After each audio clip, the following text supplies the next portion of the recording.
Cenotaph Park. Situated in the heart of Vernon, BC, it's one of the few well-established green spaces located in the downtown core. As with many communities, Vernon is in the process of a downtown revitalization effort, an effort that it is making to liven and refill its city centre after the hollowing out that followed the trend of suburban living. A medium-sized community, Vernon is located in the sunny Okanagan, with a population of approximately 55,000, including its outer areas. It is known for tourism, logging, and agriculture. However, it also has a blossoming and underexposed cultural scene that is enjoyed primarily by its locals. Unfortunately, the perception is that Vernon is like Kelowna's underprivileged smaller sister. Struggling with social issues such as crime, homelessness, and drug use more than its other Okanagan community counterparts, Vernon presents a great opportunity to use culture to build social capital. Cenotaph Park, with its central location and other ideal placemaking opportunities, provides the perfect venue to initiate this process, and this is why I have selected it as my place. The stage within the park serves as a weekly music venue during the summer season, which attracts people of all ages. The bus terminus serves to keep the area activated throughout the year, although it's only intermittent. With all of these catalysts, there seems to be good potential for this space to be activated more often. However, there are some challenges that we face with some of these features. The Cenotaph is the only memorial in the community, and includes a wall that separates the green space in the park from the memorial area. Although the Cenotaph is a public attraction once a year, it implicitly encourages inactivity throughout the rest of the year out of respect for the memorial. This feature makes it challenging to program this space, given that the footprint of the Cenotaph takes up a good section of the park. In order to evaluate Cenotaph Park for its placemaking potential, we can start by examining it against Jane Jacobs' 4 generators of diversity. The first generator that Jacobs identifies is a mix of uses that activate the street or the space throughout the day. Cenotaph Park, although it's only 0.6 of an acre in size, includes a small stage and the main bus terminus, in addition to being the location of the community's only cenotaph.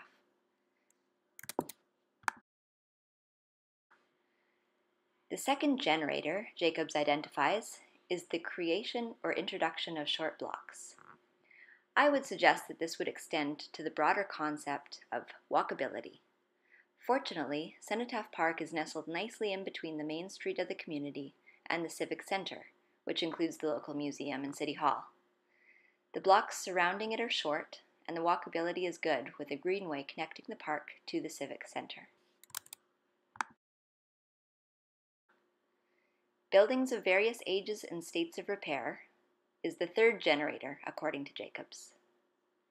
In this, she includes old buildings, which she identifies as necessary to incubate new ideas, as well as new economic activity and new buildings. Cenotaph Park is surrounded with a mix of infrastructure and public art in the form of murals that showcase the community's history. Finally, Jacobs' 4th generator is the need for a concentration of people.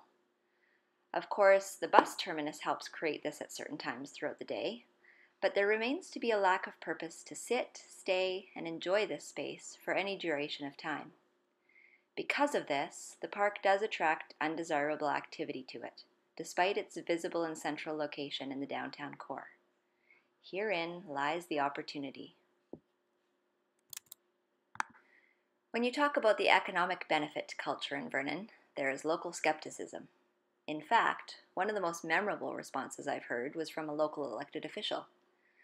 When presented with an estimated economic impact of culture resulting from a commonly used multiplier, he replied, "Well, I haven't received my portion of that check in the mail."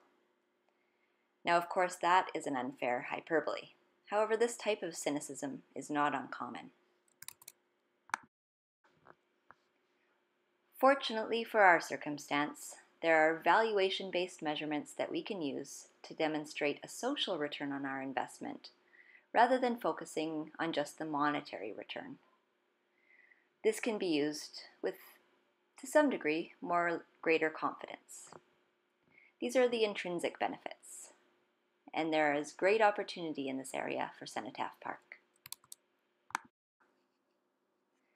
We know that culture and creative spaces allow us to build our social capital. William Whites looked at this by analyzing the street life in New York City. He confirmed that social interactions in public spaces are essential components of quality of life. Social scientist Robert Putnam went further to say that a community's social capital is central to its well-being. So, by providing spaces that encourage people to come together, such as Cenotaph Park, and building upon those spaces, social capital is bridged through the connection of people across demographic, cultural, and other differences. Bonding social capital is also supported, and that's the ability to connect people who have things in common and allow them to work together to advance their collective well-being and capacity. This is those lunch meetings that help you to connect, or perhaps meeting somebody that you have the opportunity to help.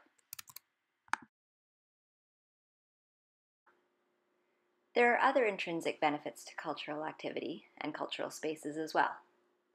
I would say that this is the area that I feel personally attached to, since it may have a direct impact on my young daughters growing up in Vernon. Looking at the framework for understanding the benefit of arts, we can see the benefits of participating in cultural activities include increased health, expanded capacity for empathy, and cognitive growth. When Artscape looked at what creative practitioners and artists were looking for in a community, their top 3 things included a sense of safety, proximity to public transit, and the downtown core. Of course, they also looked for the amenities and opportunities to connect with like-minded people, such as restaurants and gathering spaces, which would provide them an opportunity to develop a network. To have cultural creativity. You have to have arts and music, and you need a broad infrastructure to support it, and you need civic and institutional political creativity. When all of those things come together, you get economic growth. Not one cylinder. When all of those cylinders are firing, you get economic growth. So, as Richard Florida so clearly articulated, communities need to harness their creativity for economic growth. And since every single human being is creative, our capacity for growth is boundless.